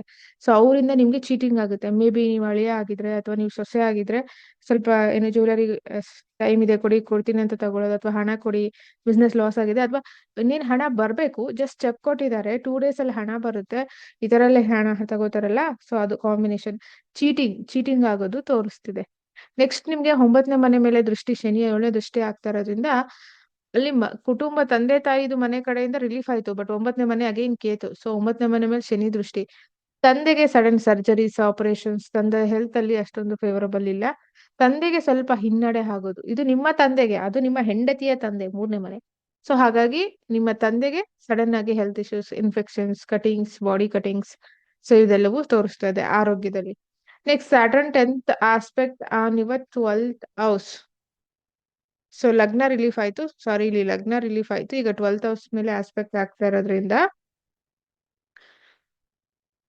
ಸೊ ಹಾಗಾಗಿ ನೀವು ಮೇನ್ಲಿ ನೋಡ್ಕೋಬೇಕು. ಯಾವ್ದಾವ್ದು ನೋಡ್ಕೋಬೇಕು? ಖರ್ಚು, ಹಾಸ್ಪಿಟಾಲಿಟಿ ಹೆವಿ ತೋರಿಸ್ತಾ ಇದೆ, ದಟ್ ಈಸ್ ಯುವರ್ ಕರ್ಮ. ಒಂದು ಫಾರಿನ್ ಟ್ರಾವೆಲ್ ತೋರಿಸ್ತಾ ಇದೆ. Again Saturn 3rd aspect on 6th house, sorry 5th house. So ಹಾಗಾಗಿ ಮಕ್ಕಳ ವಿಚಾರದಲ್ಲಿ, ಅದರಲ್ಲೂ ಮೊದಲೇ ಮಗು ಸಡನ್ ಆಗಿ ಫಾರಿನ್ಗೆ ಹೋಗ್ಬೋದು, ಹಾಸ್ಟೆಲ್ಗೆ ಹೋಗ್ಬೋದು, ಔಟ್ ಆಫ್ ಚೇಂಜ್ ಎಲ್ಲಾದ್ರೂ ಹೋಗೋ ಸಾಧ್ಯತೆ ತೋರಿಸ್ತಾ ಇದೆ. ಅದು ಕರ್ಮ, ಅದು. ಸೊ ಮೂವ್ ಆಗ್ಬೇಕು, ನಿಮ್ಮನ್ನ ಬಿಟ್ಟು ಮೂವ್ ಆಗ್ತಿದ್ದಾರೆ. ನಿಮ್ಮ ಮೊದಲನೇ ಮಗು ನಿಮ್ಮನ್ನ ಬಿಟ್ಟು ಅಥವಾ ನಿಮ್ಮ ಮಕ್ಕಳು ಮೂವ್ ಆಗುವ ಸಾಧ್ಯತೆ ತೋರಿಸ್ತಾ ಇದೆ ಹೊರಗಡೆ ದೇಶ ಅಥವಾ ರಾಜ್ಯಕ್ಕೆ. ಇನ್ನು good good format, because Saturn retro ಆದಾಗ ದಟ್ ಇಸ್ ನಡಿಬೇಕು ಘಟನೆ, ಅದಕ್ಕೆ ನಡೀತಿದೆ. ಇನ್ನು 4ನೇ ಮನೆ ರಿಲೀಫ್, 6ನೇ ಮನೆ ರಿಲೀಫ್, ಅಗೈನ್ ಲಗ್ನ ರಿಲೀಫ್. ಸೊ ತುಂಬಾ ಟಯರ್ಡ್ ಆಗಿದ್ವಿ ಓಡಾಡಿ ಓಡಾಡಿ ನೀವು. ಸೊ ಈಗ ಸ್ವಲ್ಪ ರಿಲೀಫ್ ಆಗ್ತಾ ಇದ್ದೀರಾ. ಉಳಿದ ಹಾಗೆ ಆಸ್ಪೆಕ್ಟ್ಸ್ ಪ್ರಾಬ್ಲಮ್ ಶುರು ಮಾಡುತ್ತೆ, ರಿಲೀಫ್ ಮನೆಗಳು ರಿಲೀಫ್ ಕೊಡುತ್ತೆ, ಅಂದ್ರೆ ಅದರಿಂದ ಫಲ ಶುರು ಆಗುತ್ತೆ. ಬಟ್ ಏನೇ ಆದ್ರೂ ಯಾರನ್ನ ನಂಬಿ ನೀವು ಸಿಗ್ನೇಚರ್ ಹಾಕಿ ಕೊಡ್ತೀರಾ, ಲೀಗಲಿ ಕೊಡ್ತೀರಾ, ಇಲ್ಲಿಗಲಿ ಕೊಡ್ತೀರಾ ಗೊತ್ತಿಲ್ಲ. ಬಟ್ ದಯವಿಟ್ಟು ಟ್ರೇಡಿಂಗ್ ಮಾಡಬೇಡಿ. ಅದ್ರ ಜೊತೆಗೆ ಈ ಪೀರಿಯಡ್ ಆಫ್ ಟೈಮ್ ಅಲ್ಲಿ ಟ್ರೇಡಿಂಗ್ ಬೇಡ, ಯಾರನ್ನ ನಂಬಿ ಹಣ ಕೊಡೋದು ಅಷ್ಟೊಂದು ಒಳ್ಳೆ ಸೂಚನೆ ಅಲ್ಲ. ಅಂಡ್ ಡ್ರೈವಿಂಗ್ ಅಲ್ಲಿ ಬಿ ಕೇರ್ಫುಲ್. ಡ್ರೈವಿಂಗ್ ಅಲ್ಲಿ ಸಣ್ಣ ಪುಟ್ಟ ಏರುಪೇರು ತೋರಿಸ್ತಾ ಇದೆ, ಅಥವಾ ವೆಹಿಕಲ್ ಕೈ ಕೊಡೋದು ತೋರಿಸ್ತಿದೆ, ನೋಡ್ಕೊಳ್ಳಿ. ನೆಕ್ಸ್ಟ್ ಮಕರ. ಮಕರ ರಾಶಿ ಅಥವಾ ಲಗ್ನ, ಬಟ್ ಲಗ್ನ ಇಸ್ ದ ಮೋಸ್ಟ್ ಇಂಪಾರ್ಟೆಂಟ್, ಲಗ್ನನೇ ತಗೊಳ್ಳಿ. ಸೊ ಹಾಗಾಗಿ ಇವ್ರಿಗೆ ಹೇಗಿದೆ? ಸೊ ಲಗ್ನಾಧಿಪತಿ ಅಗೈನ್ ಎಲ್ಲಿ ಕೂತಿದ್ದಾರೆ? ಸೆಕೆಂಡ್ ಹೌಸ್, ಸೆಕೆಂಡ್ ಲಾರ್ಡ್ ಜೊತೆ ಕೂತಿದ್ದಾರೆ. ಅಂಡ್ ಸೊ 3ನೇ ಮನೇಲಿ ಇದ್ದು ಎಲ್ಲೆಲ್ಲಿ ದೃಷ್ಟಿ ಹಾಕಿದ್ರು? 4th ಹೌಸ್ ಮೇಲೆ ದೃಷ್ಟಿ ಹಾಕಿದ್ರು. ಅದಾದ್ಮೇಲೆ ಸೊ ಇವ್ರಿಗೆ 9ನೇ ಮನೆ ಮೇಲೆ ದೃಷ್ಟಿ ಹಾಕಿದ್ರು. So next 10th aspect on 12th house, ಇದು ಮೀನದಲ್ಲಿದ್ದಾಗ. ಈಗ ಇವೆಲ್ಲ ರಿಲೀಫ್ ಆಗ್ತಾ ಇದಾವೆ. ತಾಯಿ ಜೊತೆ ವಾದ ವಿವಾದ ರಿಲೀಫ್ ಆಗ್ತಾ ಇದೆ. ಮನೆ ಯೋಗ, ಭೂಮಿ ಯೋಗ, ಸೈಟ್ ಯೋಗ, ಮನೆ ಕನ್ಸ್ಟ್ರಕ್ಷನ್, ಮನೆ ಚೇಂಜ್, ಅವ್ರ ಹ್ಯಾಪಿನೆಸ್, ಕಂಫರ್ಟ್ಸ್, ವೆಹಿಕಲ್ ಪರ್ಚೇಸ್ ಮಾಡೋದು, ಎಜುಕೇಶನ್ ಏನಾದ್ರು ಇದೆ ತುಂಬಾ ಚೆನ್ನಾಗಿ ಮುಂದೆ ಹೋಗೋದು, ನೇಮ್ ಫೇಮ್ ತೋರಿಸ್ತಾ ಇದೆ. ನೆಕ್ಸ್ಟ್ ಲಕ್ ಆಕ್ಟಿವೇಟ್ ಆಗುತ್ತೆ. ಲಕ್, ಸ್ಯಾಟ್ರನ್ ಹೆಂಗೆ ಲಕ್ ಕೊಡ್ತಾರೆ ಅಂತ ಹೇಳಿದ್ರೆ, ಏನ್ ಸ್ಯಾಟ್ರನ್ ಲಕ್ ಕೊಡೋದಿಲ್ವಾ? ಡೆಫಿನೆಟ್ಲಿ ಕೊಡ್ತಾರೆ. ಅದಕ್ಕೋಸ್ಕರನೇ through luck they are getting the property. ಯಾರು? ಮಕರ ರಾಶಿ ಅಥವಾ ಲಗ್ನದವರು. Through luck they are getting for the good education system, teachers, so ಒಳ್ಳೆ ಲಾಯರ್ಸ್, ಸೊ ಈ ತರ ಒಂದು ಒಳ್ಳೆ ವ್ಯಕ್ತಿಗಳು ಸಮಾಜದಲ್ಲಿ ಇವ್ರಿಗೆ ಸಿಗ್ತಾರೆ ಈ ಒಂದು ಪೀರಿಯಡ್ ಆಫ್ ಟೈಮ್ ಅಲ್ಲಿ, ಕರ್ಮದ ವ್ಯಕ್ತಿಗಳು. ನೆಕ್ಸ್ಟ್ 12ನೇ ಮನೆ ಮೇಲೆ ದೃಷ್ಟಿ ಇರೋದ್ರಿಂದ ಬತ್ರು ಲಕ್. ಸೊ ಡೆಫಿನೆಟ್ಲಿ ಲಾಸಸ್ ಎಲ್ಲ ಕಡಿಮೆ ಆಗುತ್ತೆ. ಟ್ರಾವೆಲ್ ತೋರಿಸ್ತಾ ಇದೆ, ಸ್ಪಿರಿಚುಯಾಲಿಟಿ ಪ್ಲೇಸ್ಗೆ ತೋರಿಸ್ತಾ ಇದೆ, ದೈವಿಕ ಕಾರ್ಯಗಳು ತೋರಿಸ್ತಿದಾವೆ. ಸೊ ಹಾಗಾಗಿ ಇದೆಲ್ಲವೂ ಕೂಡ ಲಕ್ ಇಂದಾನೆ ಆಕ್ಟಿವೇಟ್ ಆಗ್ತಾ ಇದೆ. ನೆಕ್ಸ್ಟ್ ಈಗ ಇವ್ರು ಅಲರ್ಟ್ ಆಗಿರ್ಬೇಕಂತಹ ಒಂದು ಏರಿಯಾ ಯಾವ್ದಪ್ಪ ಅಂತ ಹೇಳಿದ್ರೆ ಲಗ್ನಾಧಿಪತಿ ದ್ವಿತೀಯದಲ್ಲಿ ವಿತ್ ರಾಹು, ಹಣಕಾಸಿನ ವಿಚಾರದಲ್ಲಿ ಎಚ್ಚರಿಕೆ. ಸಡನ್ ಆಗಿ ಇಲ್ಲಿ ಇನ್ವೆಸ್ಟ್ ಮಾಡಿ ಅಲ್ಲಿ ಇನ್ವೆಸ್ಟ್ ಮಾಡಿ ಈ ತರ ಮೋಸ ಹೋಗೋದು ತೋರಿಸ್ತಿದೆ. ನೆಕ್ಸ್ಟ್ 8ನೇ ಮನೆ ಮೇಲೆ ಕೂಡ 7ನೇ ದೃಷ್ಟಿ ಇರೋದ್ರಿಂದ ಹೆಲ್ತ್ ಸ್ವಲ್ಪ ನೋಡ್ಕೊಳ್ಳಿ. ಹೆಲ್ತ್ ಸಡನ್ ಹೆಲ್ತ್ ಏರುಪೇರು ಆಗುತ್ತೆ, ಅಥವಾ ನಿಮ್ದು ಫುಡ್ ಆಗಿರಬಹುದು ಅಥವಾ ಸ್ಟೊಮಕ್ ರಿಲೇಟೆಡ್ ಇಶ್ಯೂಸ್, ಇನ್ಫೆಕ್ಷನ್ಸ್ ಈ ತರ ತೋರಿಸ್ತಿದೆ. ಹೆಲ್ತ್ ವಿಚಾರದಲ್ಲಿ ಅಲರ್ಟ್ ಆಗಿರಿ. ಅದಾದ ನಂತರ ಇನ್ಕಮ್ 11th ಹೌಸ್. ಸಡನ್ ಆಗಿ ಇಂಥ ಬ್ಯಾಡ್ ಪೀರಿಯಡ್ ಆಫ್ ಟೈಮ್ ಅಲ್ಲೇ ಯಾರು ಬರ್ತಾರೆ? ಫ್ರೆಂಡ್ಸ್ ಬರ್ತಾರೆ. ಏನಂತ, ನಾನೊಂದು ಬಿಸ್ನೆಸ್ ಸ್ಟಾರ್ಟ್ಅಪ್ ಮಾಡಿದೀನಿ, ನೀವು ಇನ್ವೆಸ್ಟ್ ಮಾಡಿ, ನೀವು ಪಾರ್ಟ್ನರ್ ಆಗಿ, ಈ ತರ ಎಲ್ಲ ಬರ್ತಾರೆ. ಅಥವಾ ಪ್ರಪೋಸ್ ಮಾಡೋದು, ಮದ್ವೆಗೆ ಆಫರ್ಸ್ ಕೊಡೋದು, ಈ ತರ ಎಲ್ಲ ಬರುತ್ತೆ. This is not a good time for this sectors. Finance, family and second house is the house of health. So ನಿಮ್ಮ ಮೌತ್, ಸೊ ಉಳಿಕಲ್ಲು ಆಗಿರಬಹುದು, ಅಲ್ಲಿಗೆ ಸಂಬಂಧಪಟ್ಟ ಹಾಗೆ, ನಾಲಿಗೆ ಸಂಬಂಧಪಟ್ಟ, ಫೇಸ್ಗೆ ಸಂಬಂಧಪಟ್ಟ ಹಾಗೆ ನೋಡ್ಕೊಳ್ಳಿ. ಏನಾದ್ರೂ ಟ್ರೀಟ್ಮೆಂಟ್ಗಳು ತಗೋತಿದ್ದೀರಾ ಅಂದ್ರೆ ಬಿ ಕೇರ್ಫುಲ್. ಈ ಡಿಪಾರ್ಟ್ಮೆಂಟ್ಗಳಲ್ಲಿ 2ನೇ ಮನೆ, 7ನೇ ಮನೆ ಹಾಗೆ 4ನೇ ಮನೆ ಮೇಲೆ ಕೂಡ ದೃಷ್ಟಿ ಹಾಕ್ತಾ ಇರೋದ್ರಿಂದ ಸ್ವಲ್ಪ ಅಲರ್ಟ್ ಆಗಿರಿ. 5th ಹೌಸ್ ಮೇಲೆ ಆಸ್ಪೆಕ್ಟ್ ರಿಲೀಫ್ ಆಗಿದೆ. ಎಲ್ಲಾ ಕಡೆ ಲೆಕ್ಕ ಆಕ್ಟಿವೇಟ್ ಆಗಿದೆ ನೋಡಿ. 5, 9, 12 ಲಕ್ಷ್ಮಿ ಸ್ಥಾನಗಳು ಆಕ್ಟಿವೇಟ್ ಆಗಿದಾವೆ. ಸೊ ಹಾಗಾಗಿ ಅದನ್ನ ಬಳಸ್ಕೊಳ್ಳಿ. ಲಾಕ್ ಆಗಿರುವುದು ಸೊ 2ನೇ ಮನೆ, 8ನೇ ಮನೆ ಹಾಗೆ 11ನೇ ಮನೆ. ಮೇನ್ಲಿ 11ನೇ ಮನೆ ಲಾಕ್ ಆಗಿದೆ. ಹಂಗಾಗಿ so that risk, heavy risk ತಗೊಳ್ಳೋದನ್ನ ಸ್ವಲ್ಪ ನೋಡಿ ತಗೊಳ್ಳಿ. ನಿಮ್ದು ಆದಾಯ ಎಷ್ಟಿದೆ ಅದಕ್ಕೆ ತಕ್ಕ ಹಾಗೆ ರಿಸ್ಕ್ ತಗೊಂಡ್ರೆ ಬೆಸ್ಟ್. ನೆಕ್ಸ್ಟ್ ಕುಂಭ ಲಗ್ನದವ್ರಿಗೆ ಹೇಗಿದೆ ಅಂತ ನೋಡೋಣ. ಕುಂಭ ಲಗ್ನದಲ್ಲಿ ಲಗ್ನಾಧಿಪತಿ, 12ನೇ ಮನೆ ಅಧಿಪತಿ ಲಗ್ನದಲ್ಲಿ. ಸೊ ಹಾಗೆ ಇಷ್ಟ ದಿವಸ ಅವ್ರು 2ನೇ ಮನೇಲಿ ಕೂತ್ಕೊಂಡು ಸೊ ನಿಮಗೆ 4ನೇ ಮನೆ ಲಾಕ್ ಆಗಿತ್ತು. ಸೊ ಡೆಫಿನೆಟ್ಲಿ ತಾಯಿಯ ಆರೋಗ್ಯದಲ್ಲಿ ಸಣ್ಣ ಪುಟ್ಟ ಹಿಂಸೆ ಅಥವಾ ಸಣ್ಣ ಪುಟ್ಟ ಏರುಪೇರು ಇತ್ತು, ಅದು ರಿಲೀಫ್ ಆಗಿದೆ. ವೆಹಿಕಲ್ ಅಥವಾ ಪ್ರಾಪರ್ಟಿ, ಸೊ ಇನ್ ಗ್ಯಾರೇಜ್ ಕಳ್ಸಿದ್ರ ಅಥವಾ ಅದು ಪ್ರಾಬ್ಲಮ್ ಆಗಿತ್ತಾ ಅಥವಾ ಲಾಕ್ ಆಗಿತ್ತಾ, ಪ್ರಾಪರ್ಟಿ ರಿಲೇಟೆಡ್ ಇಶ್ಯೂಸ್ ಆಗಿತ್ತಾ, ಈಗೆಲ್ಲ ರಿಲೀಫ್ ಆಗ್ತಾ ಇದೆ. ಅದರ ಜೊತೆಗೆ ಸೊ ನಿಮಗೆ ಅಗೇನ್ ಸೊ 8ನೇ ಮನೆ ಮೇಲೆ ದೃಷ್ಟಿ ಹಾಕಿತ್ತು 7ನೇದು. ಸೊ ಹಾಗಾಗಿ ಕಂಪ್ಲೀಟ್ ಪ್ರಾಪರ್ಟಿ ವಿಚಾರವಾಗಿ ತುಂಬಾನೇ ತೊಂದರೆಗಳಾಗಿತ್ತು. ಅಥವಾ ಸೊ ಬ್ಲಾಕ್ ಮನಿ ಏನಂತ ಏನ್ ಹೇಳ್ತೀವಿ ಅಥವಾ ಹಿಡನ್ ಗೇಯ್ನರ್, ಹಿಡನ್ ಇನ್ಕಮ್ ಅಂತ ಏನಿತ್ತು, ಸೊ ಇದು ಏನಾದ್ರೂ ಒಂದು ಡೀಲ್ಗಳಾಗಿರ್ಬಹುದು ಅಥವಾ ಟ್ರಾನ್ಸಾಕ್ಷನ್ಸ್ ಗಳಾಗಿರ್ಬಹುದು ಹೋಲ್ಡ್ ಆಗಿದ್ರೆ ಸೊ ಇಲ್ಲಿ ನಿಮ್ಗೆ ರಿಲೀಫ್ ಆಗ್ತಾ ಇದೆ ನೋಡಿ. ಸ್ಯಾಟರ್ನ್ ರೆಟ್ರೋ ರಿಲೀಫ್ ಮಾಡ್ತಾ ಇದೆ. ಅಂಡ್ ನಿಮ್ಗೆ ಸೊ ಲಗ್ನದಲ್ಲಿ ಅಂದ್ರೆ ಸೆಕೆಂಡ್ ಹೌಸ್ ಅಲ್ಲಿ ಕೂತ್ಕೊಂಡು 11ನೇ ಮನೆ ಕೂಡ ಲಾಕ್ ಆಗಿದ್ರಿಂದ ಕುಂಭ ಲಗ್ನ, ಕುಂಭ ಲಗ್ನದವರಿಗೆ ಎಲ್ಲೆಲ್ಲಿ ಲಾಕ್ ಆಗಿದ್ದು 4ನೇ ಮನೆ, 8ನೇ ಮನೆ, 11ನೇ ಮನೆ, 4, 8, 11. ಸೊ ಈ ಮನೆಗಳು ಲಾಕ್ ಆಗಿತ್ತು, ಈಗ ರಿಲೀಫ್ ಆಗ್ತಾ ಇದೆ. ಯಾರಿಗೆ? ಕುಂಭ ಲಗ್ನದವರಿಗೆ. ಡೆಫಿನೆಟ್ಲಿ ಸಮಥಿಂಗ್ ಬಿಗ್ ಅಮೌಂಟ್ ತೋರಿಸ್ತಾ ಇದೆ 8, 11. ಅಂದ್ರೆ ಪ್ರಾಪರ್ಟಿ ಸೇಲ್ ಮಾಡಿ ಅಧಿಕವಾದಂತಹ ಲಾಭ, ವೆಹಿಕಲ್ ಸೇಲ್ ಮಾಡಿ ಅಧಿಕ ಲಾಭ, 4th ಹೌಸ್ ತಾಯಿಯ ಮನೆ ಕಡೆ ಅಥವಾ ತಾಯಿಯಿಂದ ಸೊ ಲಾಭ, ತಾಯಿಯ ಸಮಾನರಿಂದ ಲಾಭ. ಸೊ ಹಾಗಾಗಿ very good. Again 8th house. So 8th house is the house of sudden gain, sudden income, sudden obstacles. So ಹಾಗಾಗಿ ಅಂಡ್ ನಿಮಗೆ ಯೋಗಕಾರಕ ಕೂಡ ಬುಧ, ಯೋಗಕಾರಕ ಪಂಚಮಾಧಿಪತಿ, ಅಷ್ಟಮಾಧಿಪತಿ ಕೂಡ. ಅಂದ್ರೆ ಆ ಮನೆ ಲಾಕ್ ಆಗಿತ್ತು, ಈಗ ರಿಲೀಫ್ ಆಗುತ್ತೆ ನೋಡಿ. Black money, hidden money, so ನಿಮ್ದೇ savings money, long term invest money or some like LICಗಳ ಮನಿ. ಸೊ ಈ ತರ ಎಲ್ಲ ತೋರಿಸ್ತಾ ಇದೆ. Actually very good. ಕುಂಭ ಲಗ್ನದವ್ರಿಗೆ ತುಂಬಾ ಚೆನ್ನಾಗಿದೆ. ಮೆಟೀರಿಯಲಿಸ್ಟಿಕ್ ಆಗಿ ಮೇ ಬಿ ಕಾರ್ ಪರ್ಚೇಸ್ ಮಾಡಬಹುದು ಅಥವಾ ಅಪ್ಗ್ರೇಡ್ ಮಾಡಬಹುದು ಅಥವಾ ಲ್ಯಾಂಡ್ ಅಥವಾ ಹೌಸ್. ಸೊ ಒಟ್ನಲ್ಲಿ ತುಂಬಾ ಚೆನ್ನಾಗಿದೆ 139 ಡೇಸ್ ಈ ಮನೆಗಳಿಗೆ ಸಂಬಂಧಪಟ್ಟ ಹಾಗೆ. ಆದ್ರೆ ಲಗ್ನದಲ್ಲೇ ಕೂತ್ಕೊಂಡಿರೋ ಶನಿ ಲಗ್ನನ ಹಾಳು ಮಾಡ್ತಾನೆ. ಹಂಗಾಗಿ ಹೆಲ್ತ್, ಅದರಲ್ಲೂ ರಾಹು ಅಲ್ಲೇ ಇರೋದ್ರಿಂದ typhoid, fever, asthma, health issues, brain related issues, so ಈ ತರ ಹೆಲ್ತ್ ಇಶ್ಯೂಸ್ ಏನಾದ್ರು ಇದ್ರೆ ನೋಡ್ಕೊಳ್ಳಿ. ಅದಕ್ಕೆ ಒಳ್ಳೇದಲ್ಲ ಹೆಲ್ತ್ಗೆ. ಸಿ ಕಂಡೀಷನ್ಸ್ ನೋಡಿ, ಹಣ ಬಂದಾಗ ಹೆಲ್ತ್ ಕೊಡ್ತಾ ಇಲ್ಲ, ಹೆಲ್ತ್ ಇರೋವಾಗ ಹಣ ಕೊಡ್ತಿಲ್ಲ. ಇದೇ ಕರ್ಮ ಅಂತ ಹೇಳೋದು. ಸೊ ಹಾಗಾಗಿ ಒಟ್ನಲ್ಲಿ ಹಣದ ವಿಚಾರವಾಗಿ ಎಕ್ಸಲೆಂಟ್, ಹೆಲ್ತ್ ವಿಚಾರದಲ್ಲಿ ಚೆನ್ನಾಗಿಲ್ಲ. ಅಗೇನ್ ಲಗ್ನದಲ್ಲಿ ಶನಿ ನಿಮ್ಮ 3ನೇ ಮನೆ ಮೇಲೆ ದೃಷ್ಟಿ, ಸೊ 3 ಮತ್ತೆ 9ನೇ ಮನೆ ಮೇಲೆ. ಹಾಗಾಗಿ ಸೊ ಮಾತಾಡುವಾಗ ತುಂಬಾ ಅಲರ್ಟ್ ಆಗಿರ್ಬೇಕಾಗುತ್ತೆ. ಸಿಬ್ಲಿಂಗ್ಸ್ ಜೊತೆ ಬಿ ಕೇರ್ಫುಲ್, ಫ್ರೆಂಡ್ಸ್ ಜೊತೆ ಬಿ ಕೇರ್ಫುಲ್. 9ನೇ ಮನೆ ಗುರುಗಳು, ಹಿರಿಯರು, ತಂದೆ ಸಮಾನರು, ಇವ್ರ ಜೊತೆ ಎಲ್ಲ ನೀವು ಅಲರ್ಟ್ ಆಗಿರ್ಬೇಕಾಗುತ್ತೆ. Again 10th house, so career ಮೇಲೆ ಆಸ್ಪೆಕ್ಟ್ 10th ಆಸ್ಪೆಕ್ಟೇ ಆಗ್ತಾ ಇರೋದ್ರಿಂದ ಶನಿ ವರ್ಕಿಂಗ್ ಪ್ರೆಷರ್ ಹೆವಿ ಇರುತ್ತೆ. ಲೇಟ್ ನೈಟ್ಸ್ ವರ್ಕ್ ಮಾಡೋದು, ಕಂಪ್ಲೀಟ್ ಆಗಿ ವರ್ಕ್ ಮಾಡೋದು, ಸ್ಕಾರ್ಪಿಯೋ ಹೌಸ್ ಬೇರೆ.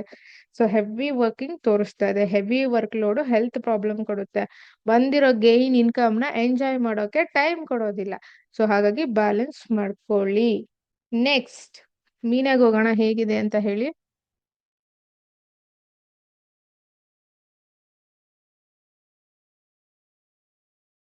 ಫೈನಲಿ ದ ಬ್ಯೂಟಿಫುಲ್ ಸೋಲ್ಸ್ ಮೀನ ಲಗ್ನ. ಸೊ ಮೀನ ಲಗ್ನದವ್ರಿಗೆ ಹೇಗಿದೆ? ಟೆನ್ಷನ್ ಇಂದ ರಿಲೀಫ್. ಲಗ್ನದಲ್ಲಿರುವಂತಹ ಶನಿ ರೆಟ್ರೋ ಆಗಿ 12th ಹೌಸ್ಗೆ ಹೋಗ್ತಿದ್ದಾರೆ, 12th ಲಾರ್ಡ್ ಜೊತೆ. Finally body relief. ಯಾರಿಗಾದ್ರೂ ಆರ್ಥೋಡಿಕ್ಸ್ ಇದ್ರೆ ರಿಲೀಫ್ ಆಗುತ್ತೆ, ಅಥವಾ ನೀವು ತಗೊಳ್ಳೋ ಟ್ರೀಟ್ಮೆಂಟ್ ನಿಮ್ಗೆ ಸಪೋರ್ಟ್ ಮಾಡುತ್ತೆ. ಅಂಡ್ ಎರಡನೇದು, ಸೊ ಲಗ್ನ ರಿಲೀಫ್ ಆಗ್ತಾ ಇದೆ. ಅಂಡ್ ಎರಡನೇದು ಬಂದು ನಿಮ್ದು 3ನೇ ಮನೆ. ನಿಮ್ಮ 3ನೇ ಮನೆ ರಿಲೀಫು, 7ನೇ ಮನೆ ರಿಲೀಫು, 10ನೇ ಮನೆ ರಿಲೀಫ್. ಇಷ್ಟು ಮನೆಗಳದ್ದು ಫಲ ನಿಮ್ಗೆ ಸಿಗುತ್ತೆ. ಲಗ್ನ ಅಂದ್ರೆ ಕಾನ್ಫಿಡೆಂಟ್ ಲೆವೆಲ್ ಜಾಸ್ತಿ ಆಗುತ್ತೆ, ನೇಮು ಫೇಮು ಇನ್ಕ್ರೀಸ್ ಆಗುತ್ತೆ. ಸೊ ಐ ಕ್ಯಾನ್ ಡೂ ಅನ್ನೋದು ಶುರು ಆಗುತ್ತೆ. ಅದ್ರ ಜೊತೆಗೆ ಸೊ ಒಂದು ಬ್ರೇವ್ನೆಸ್ ಆಗಿ, ಸೊ ತುಂಬಾ ಹ್ಯಾಪಿಯಾಗಿ ವರ್ಕ್ ಮಾಡೋದು ತೋರಿಸ್ತಾ ಇದೆ. ಪರ್ಸನಲ್ ಲೈಫ್ ಕೂಡ ತುಂಬಾ ಚೆನ್ನಾಗಿ ಮೂವ್ ಆಗುತ್ತೆ. ಅಂದ್ರೆ ಏನಾದ್ರು ಸಣ್ಣ ಪುಟ್ಟ ವಾದ ವಿವಾದಗಳಿದ್ರೆ ಸೊ ನೀವೇ ವಿನ್ ಆಗ್ತೀರಾ. ಅದ್ರಲ್ಲಿ ಡಿವೋರ್ಸ್ಗೆ ಯಾರಾದ್ರೂ ಅಪ್ಲೈ ಮಾಡಿದ್ರೆ ಅದ್ರಲ್ಲೂ ನಿಮ್ದೇ ಜಯ ಇರುತ್ತೆ, ನ್ಯಾಯ ಇದ್ರೆ ಮಾತ್ರ. ಅಂಡ್ ಜಾಬ್, ತುಂಬಾ ಜನ ಮೀನ ಲಗ್ನದವ್ರಿಗೆ ಜಾಬ್ ರಿಲೇಟೆಡ್ ಪ್ರಾಬ್ಲಮ್ ಆಗಿತ್ತು, ಈಗ ಜಾಬ್ ಆಗುತ್ತೆ. ಅಂಡ್ ಎಜುಕೇಶನ್ ಡಿಪಾರ್ಟ್ಮೆಂಟ್ ಅಲ್ಲಿ ಇರುವಂತಹ ಎಸ್ಪೆಷಲಿ ವಿದ್ಯಾರ್ಥಿಗಳಿಗೆ ತುಂಬಾ ಲೇಜಿ, ತುಂಬಾ ನಿದ್ದೆ, ತುಂಬಾ ಡಲ್, ತುಂಬಾ ಅಳೋದು, ಅಂದ್ರೆ ರೀಸನ್ ಇಲ್ದೆ ಭಯ. ಸೊ ಇದೆಲ್ಲ ರಿಲೀಫ್ ಆಗುತ್ತೆ ನೋಡಿ ಈಗ ರೆಟ್ರೋ ಆಗ್ತಾ ಇರೋದ್ರಿಂದ. ಇದೆಲ್ಲ ಅಂಶಗಳು ತುಂಬಾ ಒಳ್ಳೇದು. ಒಂದೊಂದ್ ಮನೆ ಹೇಳ್ತಾ ಇದ್ರೆ 1 hour ಬೇಕಾಗುತ್ತೆ. ಸೊ ಹಂಗಾಗಿ ನಾನು 1, 3, 7, 10ನೇ ಮನೆಗೆ ಸಂಬಂಧಪಟ್ಟ ಹಾಗೆ ಅಧಿಕ ಲಾಭ ಇದೆ. 10ನೇ ಮನೆ ನೇಮು ಫೇಮು ಮನಿ ಕರಿಯರ್ ಕರ್ಮ and fatherly figures, so public, so ನೀವೇನ್ ಹೇಗ್ ಬಿಹೇವ್ ಮಾಡ್ತೀರಾ ಅನ್ನೋದು ಕೂಡ, ಇದೆಲ್ಲ ಒಳ್ಳೆ ಲಾಭ ಇದೆ. ಈಗ ಅಲರ್ಟ್ ಆಗಿರೋದು ಯಾವ ಮನೆ? 12ನೇ ಮನೆ. ಸೊ 12ನೇ ಮನೆ ಕಾರಕ 12ನೇ ಮನೆ, 12ನೇ ಮನೆ ಅಧಿಪತಿ ಜೊತೆನೆ. ಸೊ ಹಾಗಾಗಿ ಹೊರಗಡೆ ಹೋಗೋರ್ಗೆ ತುಂಬಾ ಒಳ್ಳೇದು. ಅಂದ್ರೆ out of state, out of city, out of country, or some other change of place, very good. Apart from that, ನಿಮ್ಮ ಮನೆಯಲ್ಲಿರುವಂತಹ ಹಿರಿಯರ ಆರೋಗ್ಯದಲ್ಲಿ ಸ್ವಲ್ಪ ಏರುಪೇರು. ಹಿರಿಯರಂದ್ರೆ ತುಂಬಾ ದೊಡ್ಡ ಹಿರಿಯರು, ನಿಮ್ಮ ತಾತ ಅಥವಾ ಮುತ್ತಾತ ಅಥವಾ ಅಜ್ಜಿ. ಸೊ ಇವ್ರಿಗೆ ತಗೊಳ್ಳಿ ಹಿರಿಯರು ಅಂತ. ಅವ್ರಿಗೆ ಸ್ವಲ್ಪ ಹಾಸ್ಪಿಟಾಲಿಟಿ ತೋರಿಸ್ತಾ ಇದೆ. ಅಂಡ್ ಎರಡನೇದು, ಶನಿ 12ನೇ ಮನೇಲಿ ಕೂತ್ಕೊಂಡು ನಿಮ್ಗೆ ಅಂದ್ರೆ ರೆಟ್ರೋಗ್ರೇಡ್ ಶನಿ 12ನೇ ಮನೆಯಿಂದ 3ನೇ ಮನೆ ಮೇಲೆ ದೃಷ್ಟಿ ಆಗ್ತಾ ಇರೋದ್ರಿಂದ, ಅಂದ್ರೆ 3ನೇ ದೃಷ್ಟಿ ನಿಮ್ಮ 2ನೇ ಮನೆ ಮೇಲೆ ಹಾಕ್ತಿರೋದ್ರಿಂದ ಮಾತು ತುಂಬಾನೇ ಇಂಪಾರ್ಟೆಂಟ್. ನೀವ್ ಏನ್ ಮಾತಾಡ್ತೀರಾ ಅದು ತುಂಬಾ ಮುಖ್ಯ. Be careful. ನೆಕ್ಸ್ಟ್ 12ರಲ್ಲಿ ಕುತ್ಕೊಂಡು 6ನೇ ಮನೆ ಮೇಲೆ ದೃಷ್ಟಿ ಆಗ್ತಾ ಇದ್ದಾರೆ ಯಾರು? ಶನಿ. ಸೊ ಹಾಗಾಗಿ ಲಗ್ನ ರಿಲೀಫು. ಈ ಲಿಟಿಗೇಷನ್ಸ್, ಈ ಇರಿಟೇಷನ್ಸ್, ಸೊ ಇವ್ ದಿನನಿತ್ಯದ ರೊಟೀನ್ ಇರುತ್ತಲ್ಲ, ಅದರಲ್ಲಿ ಏರುಪೇರು ತೋರಿಸ್ತಾ ಇದೆ. Be careful. ಹಾಗೆ ನೆಕ್ಸ್ಟ್ ನಿಮ್ಗೆ 10ನೇ ಮನೆ ಮೇಲೆ ದೃಷ್ಟಿ. ಸೊ 10ನೇ ಮನೆ ಮೇಲೆ ದೃಷ್ಟಿ ರಿಲೀಫ್ ಆಗಿ ಈಗ 9ನೇ ಮನೆ ಮೇಲೆ ಬಿದ್ದಿದೆ. ಅಂದ್ರೆ 9, 6, 2, 2, 6, 9 ಈ ಮನೆಗಳ ಮೇಲೆ ದೃಷ್ಟಿ ಬಿದ್ದಿರೋದ್ರಿಂದ ಈ ಮನೆಗಳು ಲಾಕ್ ಆಗುತ್ತೆ, ಅಥವಾ ಹಾರ್ಡ್ ವರ್ಕ್ ಜಾಸ್ತಿ ಆಗುತ್ತೆ. ಅದನ್ನ ನೀವು ಆಕ್ಟಿವೇಟ್ ಮಾಡ್ಕೊಳ್ಳಿ. 2ನೇ ಮನೆ, ಸೊ ನೀವೇನ್ ಮಂತ್ರ ಹೇಳ್ತೀರಾ, ಏನ್ ದಿನನಿತ್ಯ ಫುಡ್ ತಿಂತೀರಾ, ಅಥವಾ ಹೇಗ್ ಮಾತಾಡ್ತೀರಾ, ಇದೆಲ್ಲ ಮುಖ್ಯ. 6ನೇ ಮನೆ ದಿನನಿತ್ಯದ ರೊಟೀನ್ ಆಗಿರಬಹುದು, ಸರ್ವಿಸ್ ಆಗಿರಬಹುದು, ಹೆಲ್ಪಿಂಗ್ ಆಗಿರಬಹುದು. ಸೊ ನೀವೇನ್ ಮಾಡ್ತೀರಾ ಸಮಾಜಕ್ಕೆ, ಅದು ಕೂಡ ಮುಖ್ಯ, ಇವನ್ ಮನೆಗೂ ಕೂಡ. ಅಂಡ್ 9ನೇ ಮನೆ ತಂದೆ ಜೊತೆ ಹೇಗಿರ್ತೀರಾ, ಟೀಚರ್ಸ್ ಜೊತೆ ಹೇಗಿರ್ತೀರಾ, ಸೊ ಒಂದು ದೈವಿಕ ಅಥವಾ ದೈವಾರಾಧನೆಗಳನ್ನ ಹೇಗ್ ಮಾಡ್ತೀರಾ, ಅದೆಲ್ಲವೂ ಕೂಡ ತುಂಬಾನೇ ಮುಖ್ಯ ಆಗಿರುತ್ತೆ. ಸೊ 2ನೇ ಮನೆ, 6ನೇ ಮನೆ, 9ನೇ ಮನೆಗೆ ಸಂಬಂಧಪಟ್ಟ ಹಾಗೆ ಖಂಡಿತ ನೀವು ಅಲರ್ಟ್ ಆಗಿರಿ. ಅದನ್ನ ಹೊರತುಪಡಿಸಿ ಉಳಿದ ಹಾಗೆ 1ನೇ ಮನೆ ಅಂದ್ರೆ ಲಗ್ನ. ಸೊ ನಿಮ್ಮ ಸೆಲ್ಫ್ ಕಾನ್ಫಿಡೆಂಟ್, ನೀವು, ನಿಮ್ಮ ಬಾಡಿ, ನಿಮ್ಮ ಅಪಿಯರೆನ್ಸ್, ಔಟ್ಲುಕಿಂಗ್, ಇದೆಲ್ಲವೂ ಕೂಡ ತುಂಬಾನೇ ಚೇಂಜ್ ಆಗುತ್ತೆ. ಇಷ್ಟು ದಿವಸ ಲೇಸಿ ಇದ್ರೆ ಈಗ ಆಕ್ಟಿವ್ ಆಗ್ತೀರಾ, ಹೈಪರ್ ಆಕ್ಟಿವ್. ಬಿಕಾಸ್ ನೆಕ್ಸ್ಟ್ 28ನೇ ತಾರೀಕು ಆದ್ಮೇಲೆ ಕುಜ ಬೇರೆ ಬರ್ತಾ ಇದಾರೆ, ನಿಮ್ಮ 7ನೇ ಮನೆಗೆ ಆಸ್ಪೆಕ್ಟ್ ಆಗ್ತಾರೆ ಲಗ್ನದ ಮೇಲೆ. ಸೊ ಹೈಪರ್ ಆಕ್ಟಿವ್ ಆಗ್ತೀರಾ. ಇಷ್ಟು ದಿವಸ ಡಲ್ ಆಗಿದ್ರೆ ಈಗ ಹೈಪರ್, ಲೈಕ್ ಯೋಗ ಸ್ಟಾರ್ಟ್ ಮಾಡಬಹುದು, ಡ್ಯಾನ್ಸಿಂಗ್ ಸ್ಟಾರ್ಟ್ ಮಾಡಬಹುದು, ಹೊರಗಡೆ ಹೋಗಬಹುದು, ಸೈಕ್ಲಿಂಗ್ ಮಾಡಬಹುದು, ಸ್ವಿಮ್ಮಿಂಗ್, ಈ ತರ ಆಕ್ಟಿವಿಟೀಸ್ ನಲ್ಲಿ ನೀವು ಬ್ಯುಸಿ ಆಗ್ತೀರಾ. ಅದು ಒಂದು ಒಳ್ಳೆ ವಿಚಾರ, ಆಕ್ಚುಲಿ ಒಳ್ಳೆ ವಿಚಾರ. ಸೊ ಹಾಗಾಗಿ ಸಿಂಪಲ್ ಕಾನ್ಸೆಪ್ಟ್ ನ ಅರ್ಥ ಮಾಡ್ಕೊಳ್ಳಿ. ನೋಡ್ತಾ ಇದ್ದ ಮನೆಗಳೆಲ್ಲ ರಿಲೀಫ್, ನೋಡೋ ಮನೆಗಳೆಲ್ಲ ಲಾಕ್. ನೋಡೋ ಮನೆಗಳಲ್ಲಿ ನಿಮಗೆ ಯಾವ ಮನೆ ಬಂದಿದೆ ಅದನ್ನ ನೀವು ನೋಡ್ಕೊಂಡು ಅಲರ್ಟ್ ಆಗಿರಿ. ಸೊ ಅಷ್ಟೇನೆ, ಜಾಸ್ತಿ ತಲೆ ಕೆಡ್ಸ್ಕೊಳಕ್ಕೆ ಹೋಗ್ಬೇಡಿ. ರೆಮಿಡೀಸು ಬಲ್ಕ್ ಆಗಿ ಕೊಡಬಾರದು. ಪ್ರತಿಯೊಬ್ಬರಿಗೂ D1 D9 D10 ಡಿಫರೆಂಟ್ ಆಗಿರುತ್ತೆ. ಸೊ ಹಾಗಾಗಿ ಕೆಲವೊಂದ್ಸರಿ ಎಂಟನೇ ಮನೆಯಲ್ಲಿರೋ ಗ್ರಹದ ಸ್ಟೋನೇ ಹಾಕ್ಸ್ಬೇಕಾಗುತ್ತೆ. ಅದು ಅವ್ರಿಗೆ ಏನು ಬೇಕು, ಈಗ ಕುಂಭದ್ ತಗೊಳ್ಳಿ, ಕುಂಭ ಲಗ್ನದವ್ರಿಗೆ. ಸೊ ಕುಂಭ ಲಗ್ನದವ್ರಿಗೆ ಈಗ 4ನೇ ಮನೆ ರಿಲೀಫ್ ಆಗಿದೆ, 8ನೇ ಮನೆ ರಿಲೀಫ್ ಆಗಿದೆ, 11ನೇ ಮನೆ ರಿಲೀಫ್ ಆಗಿದೆ.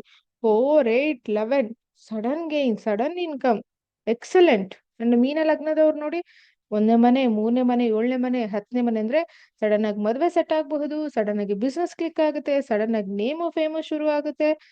ಸೊ ಇವುಗಳೆಲ್ಲವೂ ಕೂಡ ಆಕ್ಟಿವೇಟ್ ಆಗುತ್ತೆ. ದಟ್ ಈಸ್ ವೆರಿ ಗುಡ್ ಅಲ್ವಾ, ಆ ತರ. ಸೊ ಹಾಗಾಗಿ ಥ್ಯಾಂಕ್ ಯು ಸೋ ಮಚ್. ಹಿಂದಿನ ವಿಡಿಯೋ ಮತ್ತೆ ಈ ವಿಡಿಯೋ ಎರಡೂ ವಿಡಿಯೋನ ಕಂಟಿನ್ಯೂ ಆಗಿ ನೋಡಿ. ಒಂದೇ ವಿಡಿಯೋ ಆದ್ರೆ 1 ಅವರ್ ಮೇಲೆ ಆಗುತ್ತೆ, ನಿಮ್ಗೆ ಕಷ್ಟ ಆಗುತ್ತೆ ನೋಡ್ಲಿಕ್ಕೆ ಅಂತ ಹೇಳಿ. ಸ್ಯಾಟ್ರನ್ ಟ್ರಾನ್ಸಿಟ್ ಪ್ರತಿಯೊಬ್ಬರಿಗೂ ಖಂಡಿತ ಒಳ್ಳೇದು ಮಾಡುತ್ತೆ. ಹಾಗೆ ಧರ್ಮದ ಪ್ರಕಾರನೇ ರಿಸಲ್ಟ್ ಕೊಡುತ್ತೆ. ಕೊಟ್ರೆ ತಡ್ಕೊಳಕ್ಕಾಗಲ್ಲ, ಆ ರೀತಿ ಲಾಭ ಕೊಡುತ್ತೆ. ಪೇಯ್ನ್ ಕೂಡ ಅದೇ ತರ ಕೊಡುತ್ತೆ. ಸೊ ಹಾಗಾಗಿ ತಲೆ ಕೆಡ್ಸ್ಕೊಬೇಡಿ. ನಿಮ್ದು ಏನ್ ಕರ್ಮ ಇದೆಯೋ ನೀವು ಮಾಡ್ಕೊಂಡು ಹೋಗಿ. ಕುಂಭ, ಮೀನ, ಮೇಷ ಆದಷ್ಟು ನಾನ್ ವೆಜ್ ಅವಾಯ್ಡ್ ಮಾಡಿ. ಇದು ಜಸ್ಟ್ ಹೇಳೋದಷ್ಟೇ, ಬಟ್ ಅವರವರ ವೈಯಕ್ತಿಕ ವಿಚಾರಕ್ಕೆ ಸಂಬಂಧಪಟ್ಟ ಹಾಗೆ ನಾವು ಹೇಳಲಿಕ್ಕೆ ಬರೋದಿಲ್ಲ. ಸೊ ಹಾಗಾಗಿ ಅಪಾರ್ಟ್ ಫ್ರಮ್ ದಟ್, ಶನಿ ಎಲ್ಲಿ ವಕ್ರಿ ಆಗ್ತಾ ಇದಾರೆ, ಮೀನ ರಾಶಿ ವಾಟರ್ ಸೈನ್ ಅಲ್ಲಿ ಆಗ್ತಿದ್ದಾರೆ. ಯಾರ್ಯಾರು ಇಂಪೋರ್ಟ್ ಎಕ್ಸ್ಪೋರ್ಟ್ ಬಿಸ್ನೆಸ್ ಮಾಡ್ತಿದಾರೆ, ಲಗ್ನ ಪ್ರಕಾರ ಅಲ್ಲ, ಎಲ್ಲರೂ ಯಾರ್ಯಾರು ನೀರ್ ಹತ್ರ ಇದ್ದೀರಾ. ಸೊ ನಿಮಗ್ ಗೊತ್ತು, ಸೂರ್ಯ ಆರಿದ್ರ ನಕ್ಷತ್ರದಲ್ಲಿ ಇರೋ ತನಕ ಅಂದ್ರೆ, ಸೊ ಇವ್ರು ನಮ್ಗೆ ಕಂಪ್ಲೀಟ್ ಆಗಿ ಮಿಥುನ ರಾಶಿಯಲ್ಲೇ ಇರ್ತಾರೆ. ಜುಲೈ 15, ಇವರು 13ನೇ ತಾರೀಕು. ಈ 2 days ಇದೆಯಲ್ಲ, ಈ 2 days ಸ್ವಲ್ಪ ಅಷ್ಟು ಚೆನ್ನಾಗಿರೋದಿಲ್ಲ. ಯಾವಾಗ 12 13 ಈ 2 ದಿವಸಗಳು ಅಷ್ಟು ಚೆನ್ನಾಗಿರೋದಿಲ್ಲ. ಸೊ ಹಾಗೆ ನೋಡ್ಕೊಳ್ಳಿ. ನೀರಿನ ಒಂದು ಅವಘಡಗಳು ಹೆಚ್ಚು ನಡೆಯುತ್ತೆ. ನೀರ್ ಹತ್ರ ಇರೋರು ಅಲರ್ಟ್ ಆಗಿರಿ. ಸೊ ಅದಾದ ನಂತರ ಇಂಪೋರ್ಟ್ ಎಕ್ಸ್ಪೋರ್ಟ್ ಬಿಸ್ನೆಸ್ ಮಾಡೋರು, ವಾಟರ್ ಬಿಸ್ನೆಸ್ ಮಾಡೋರು, ಮತ್ತೆ ಸಮುದ್ರಯಾನ, ನೇವಿ ಆಫೀಸರ್, ಸಮುದ್ರದಲ್ಲಿ ವರ್ಕ್ ಮಾಡೋರು, ಇವ್ರುಗಳಿಗೆ ಅಷ್ಟು ಚೆನ್ನಾಗಿಲ್ಲ. ನಿಮ್ಮೆಲ್ಲರಿಗೂ ಗೊತ್ತು, 2025 ಈ ಟ್ರಾನ್ಸಿಟ್ಗಳೆಲ್ಲ ಮೂವ್ ಆಗೋವರ್ಗುನು ಅಷ್ಟೊಂದು ಸುರಕ್ಷಿತ ಅಲ್ಲ. ದಯವಿಟ್ಟು ವೆಹಿಕಲ್ ನಂಬರ್ಸ್ನ ಚೆಕ್ ಮಾಡಿ, ಒಳ್ಳೆ ಡೇಟ್ಗಳಲ್ಲಿ ಮದ್ವೆ ಮಾಡ್ಕೊಳ್ಳಿ. ಮಕ್ಕಳ ಹೆಸರಿಡುವ ವಿಚಾರದಲ್ಲಿ ದಯವಿಟ್ಟು ಆಟ ಆಡ್ಬೇಡಿ. ಮಕ್ಕಳಿಗೆ ಒಳ್ಳೆ ಹೆಸರುಗಳನ್ನ ಕೊಡಿ, ಎನರ್ಜಿ ಫ್ಲೋ ಆಗುತ್ತೆ. ಅದಾದ ನಂತರ ನಿಮ್ಮ ವೈಯಕ್ತಿಕ ಜಾತಕ ಚೆಕ್ ಮಾಡಿಸ್ಕೋಬೇಕಂದ್ರೆ ಡೆಫಿನೆಟ್ಲಿ ನೀವು ಕಾಂಟ್ಯಾಕ್ಟ್ ಮಾಡಬಹುದು. So thank you so much ಇಲ್ಲಿ ತನಕ ವಿಡಿಯೋ ನೋಡಿದ್ದಕ್ಕೆ. ನಮಸ್ಕಾರಗಳು, ಧನ್ಯವಾದಗಳು.